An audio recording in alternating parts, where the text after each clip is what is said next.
Welcome to George H. Smith's Excursions into Libertarian Thought, a production of Libertarianism.org and the Cato Institute. Self-Interest and Social Order in Classical Liberalism. Bernard Mandeville. Bernard Mandeville, 1670 to 1733, a Dutch physician who settled in London shortly after earning his degree in medicine at the University of Leiden, is best known as the author of The Fable of the Bees, or Private Vices, Public Benefits, a work that provoked enormous controversy throughout the 18th century. Mandeville developed a number of important themes, most notably the role of self-interest, so-called vices, in generating a prosperous social order that would play a crucial role in later libertarian thought. It was largely through the writings of F.A. Hayek, who praised Mandeville as an anti-rationalist and a pioneer in spontaneous order theory, that various libertarian thinkers, especially economists, became interested in him. Mandeville had good reason to characterize The Fable of the Bees as a rhapsody void of order or method. Written over a period of 24 years, it began as a doggerel poem, The Grumbling Hive, or Knaves Turned Honest. In later years, beginning in 1714, Mandeville appended a number of essays, remarks, and dialogues to subsequent editions, until what began as a poem of 433 lines came to fill 2 substantial volumes. This later material, which includes the important theoretical essays, an inquiry into the origin of moral virtue, and a search into the nature of society, as well as 6 dialogues that comprise the second volume, are extended commentaries on themes presented in The Grumbling Hive. Mandeville's allegory of a beehive extols the social benefits of self-interested actions, such as avarice, greed, and other traditional vices. But it is not always clear what Mandeville meant in claiming that private vices produce public benefits. He depicted the hive as a limited monarchy in which the king's power was circumscribed by laws, and in the moral of the poem, Mandeville stated, "So vice is beneficial found, when it's by justice lopped and bound." This suggests that Mandeville regarded as socially beneficial only those vices that do not violate the rules of justice. This is the interpretation given by F.B. Kay in the introduction to his superb edition of The Fable of the Bees. "Vices are to be punished as soon as they grow into crimes," says Mandeville. The real thesis of the book is not that all evil is a public benefit, but that a certain useful proportion of it, called vice, is such a benefit, and is on that account not really felt to be evil, though still called vicious. This is a problematic interpretation because Mandeville also discussed the social benefits of unjust actions, such as theft and fraud, which provide employment for those in the criminal justice system, as well as for those artisans and laborers who are needed to replace goods that have been destroyed or stolen. This ambiguity in Mandeville's poem, which appears in his explanatory essays as well, partially accounts for the hostile reception he later received even from those who sympathized with his defense of self-interest. For example, in The Theory of Moral Sentiments, Adam Smith said that Mandeville's arguments, in some respects, bordered upon the truth, despite how destructive this system may appear. Although Kay and other commentators have depicted Mandeville as an early proponent of laissez-faire, he is more accurately described as a liberal mercantilist, primarily because he argued that government should ensure a favorable balance of trade, and that the lower classes should not be educated above their station, lest they become discontented with menial labor and low wages. He also maintained that private vices can be turned into public benefits only by the dexterous management of a skillful politician. Nevertheless, it is fair to say that Mandeville was sympathetic to some aspects of laissez-faire. One of Mandeville's most influential arguments was his defense of luxury, which had been widely condemned for its supposedly corrupting effects on social mores. Mandeville's points about the economic benefits of luxury, as well as his criticism of this concept as excessively vague, would later reappear in the writings of David Hume, Edward Gibbon, Adam Smith, and other liberal individualists. More troublesome was Mandeville's defense of psychological egoism, according to which all actions, even those virtuous actions which appear other regarding or disinterested, are ultimately motivated by self-interest. It was largely owing to this thesis that Mandeville, like Thomas Hobbes before him, was widely condemned as an enemy of morality. Mandeville responded to this common charge by claiming that he was observing human behavior as it really is, not prescribing how it ought to be.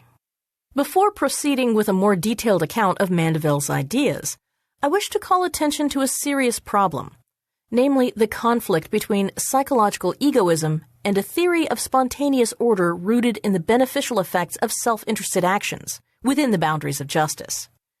If psychological egoism is correct, if all actions are ultimately motivated by self-interest, then to argue for the benefits of self-interested actions in developing and maintaining social order tells us virtually nothing. For if all actions are self-interested, if non-egoistic actions are impossible, then we have no point of contrast by which we can distinguish some kinds of motives from others. And in this case, any action may be said to promote social order. Even social planners would be acting from self-interest, according to psychological egoism. So even their actions could be praised as conducive to social order. Only in a thinker like Adam Smith, who distinguished self-interest from beneficence, does the appeal to an invisible hand make sense. For only if we contrast self-interested actions with other kinds of actions is it possible to isolate the former and explore the social benefits of self-interest, in contrast to other kinds of motives. For a psychological egoist like Mandeville, however, no such contrast is possible, so it becomes meaningless to praise self-interested actions for their social benefits, since this would entail nothing more than praising all human actions without distinction for their social benefits. Adam Ferguson and other critics of psychological egoism were therefore correct.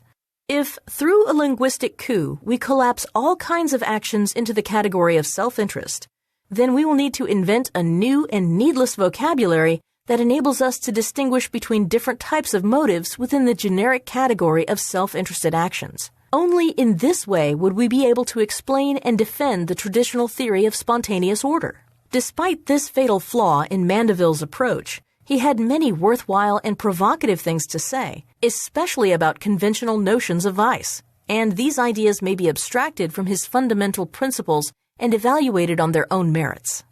Now let's take a brief look at the historical context in which Mandeville offered his ideas about the beneficial effects of vice. When Mandeville moved to England during the 1690s, while he was in his 20s, he encountered a widespread movement to suppress personal vices. The Glorious Revolution of 1688 was widely viewed by pious Christians as not only a revolution for the rights of Englishmen, but also as a revolution against moral corruption. The Stuart kings, it was said, had tolerated and even encouraged immorality, drunkenness, whoring, etc., among their subjects as a means of maintaining political control. Only a virtuous citizenry will resist tyranny. On 4 April 1699, the Archbishop of Canterbury issued a circular letter in which he called for the suppression of vice and encouraged pious Christians to report offenders to magistrates.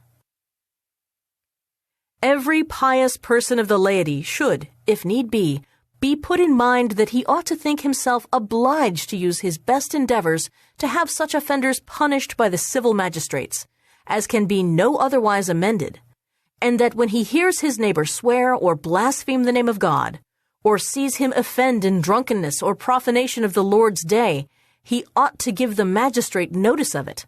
In such a case, to be called an informer will be so far from making any man odious in the judgment of sober persons that it will tend to his honor when he makes it appear by his unblameable behavior and that care he takes of himself and his family, that he doth it purely for the glory of God and the good of his brethren.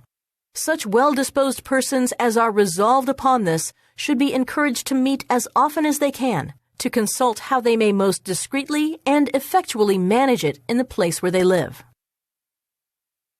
On 20 February 1702, Queen Anne, just 1 month after ascending the throne, issued a proclamation for the encouragement of piety and virtue, and for the preventing and punishing of profaneness and immorality.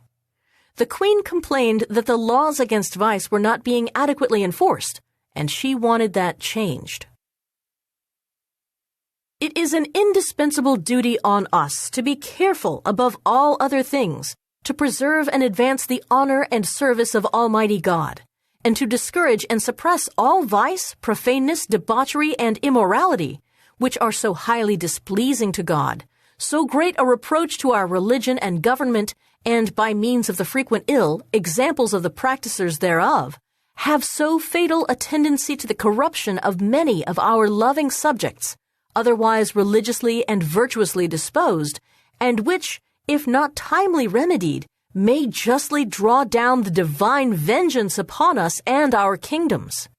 To the intent, therefore, that religion, piety, and good manners, i.e. morals, may, according to our most hearty desire, flourish and increase under our administration and government, we have thought fit, by the advice of our Privy Council, to issue this, our royal proclamation, and do hereby declare our royal purpose and resolution to discountenance and punish all manner of vice, profaneness, and immorality in all persons of whatever degree or quality within this our realm.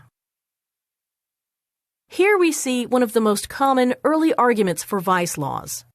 Since God, as illustrated in the Bible, especially the Old Testament, inflicts collective vengeance, punishing the many for the sins of the few, rulers must suppress and punish supposedly private vices as a means of protecting society as a whole from the divine wrath of plagues, famines, military defeats, and so forth. Incidentally, this was one reason why Enlightenment libertarians stressed the importance of science, which teaches that such disasters result from natural causes. Individual freedom, these early libertarians believed, cannot gain a solid foothold in a world where the innocent are punished along with the guilty, since there exists no room in this scheme for the argument that private vices harm only the individuals who practice them. A secular version of this argument has survived to this day among defenders of vice laws, but I must leave this interesting controversy for a later series. In 1701, England had around 20 societies for the reformation of manners. In that day, manners meant what we now call morality or morals. These societies relied heavily on informers to hunt down sinners. As Thomas A. Horne explained in The Social Thought of Bernard Mandeville, Virtue and Commerce in early 18th century England. The English legal system in this period relied upon information given by private individuals, and this procedure made it possible for a group like the Societies for the Reformation of Manners to become actively involved in law enforcement. According to a student of this period, a private person could obtain a warrant from a justice of the peace or magistrate, sometimes on his unsupported evidence, and this warrant of conviction the constable of the parish was required to execute. After the convicted persons paid a fine or served a term in jail, they could sue for false charges, but if they lost, they had to pay treble costs. The societies, with the help of friendly magistrates, distributed blank warrants to its members, who filled in the names of the wrongdoers and collected the filled-in warrants to return them to the magistrates. It appears that the members of the society were rarely informers themselves, but employed others to inform for a fee. The practice of informing was no more popular then than it is now, and the informers soon became the symbols of the societies to their enemies. Given the moral fanaticism that prevailed when Mandeville took up residence in London, we can appreciate why his argument that private vices may produce unintended public benefits evoked furious denunciations, not only against Mandeville's ideas, but also against him personally. The fable of the bees, according to Kay, made a public scandal, and it would be difficult to overrate the intensity and extent of Mandeville's 18th century fame.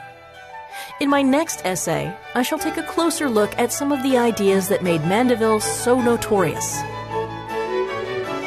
Thank you for listening to Excursions.